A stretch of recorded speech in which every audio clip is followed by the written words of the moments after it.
तीसरा भेद विशेषण का होता है परिमाणवाचक विशेषण। परिमाणवाचक विशेषण किसे कहते हैं? जिस शब्द से संज्ञा सर्वनाम की मात्रा व माप का बोध हो उसे परिमाणवाचक विशेषण कहते हैं। यानी कि मात्रा, नापने तोलने की मात्रा है ना, नाप जोक की यूनिट के बारे में हमको पता चले, वो शब्द जो है परिमाणवाचक विशेषण की श्रेणी में आते हैं। जैसे 1 किलो टमाटर तोलता हुआ सब्जी वाला। यहां देखिए सब्जी वाला है, 1 किलो टमाटर ये तोल रहा है। 1 किलो निश्चित संख्या दी हुई है बच्चों, है ना,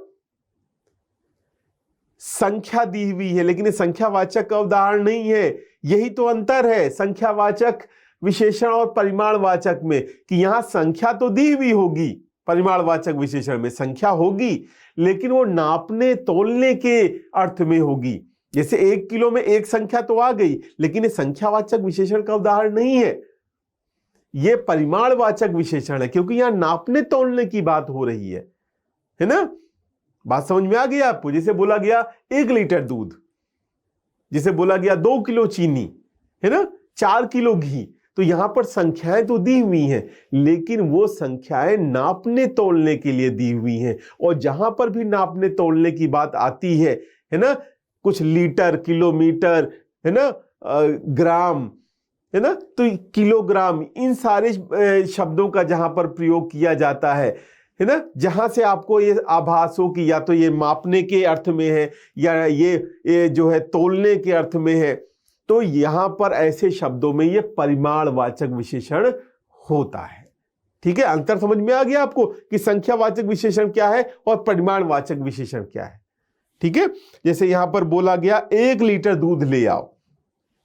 अब यहां पर दोनों उदाहरणों को ध्यान से देखिए बच्चों, 1 लीटर दूध ले आओ, 1 किलो टमाटर ले आओ। यानी कि यहां पर मापने तोलने की इकाई फिक्स की गई है, निश्चित एक यूनिट बताई जा रही है। तो इसको हम कहते हैं निश्चित परिमाणवाचक विशेषण। ये दोनों ही निश्चित परिमाणवाचक विशेषण के उदाहरण हैं। क्या है ये? निश्चित परिमाणवाचक, यानी यहां पर मापने तोलने की इकाई फिक्स बताई गई। अब इन दो चित्रों को ध्यान से देखिए। यहां पर एक बालक जूस पी रहा है और नीचे लिखा हुआ थोड़ा जूस पी लो।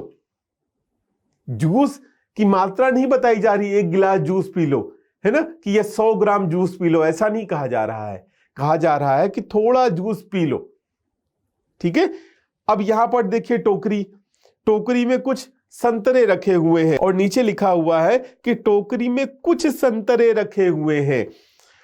बच्चों यहां पर संतरों को गिन के भी रखा जा सकता था, है ना, तो अगर गिन करके रख दिया जाता कि यहां 20 संतरे हैं, यहां 50 संतरे हैं टोकरी में, तो वो निश्चित परिमाणवाचक विशेषण हो जाता, है ना। अगर यहां पर जूस के लिए लिख दिया जाता 1 गिलास जूस, 100 ग्राम जूस, 250 ग्राम जूस, ऐसा कुछ लिख दिया जाता तो निश्चित परिमाणवाचक विशेषण हो जाता। लेकिन इन दोनों उदाहरणों में कुछ निश्चित नहीं बताया गया है ना, तो ये अनिश्चित परिमाणवाचक विशेषण की श्रेणी में चले जाते हैं। ठीक है, अब आपको समझ में आ गया कि अनिश्चित परिमाणवाचक विशेषण क्या होते हैं।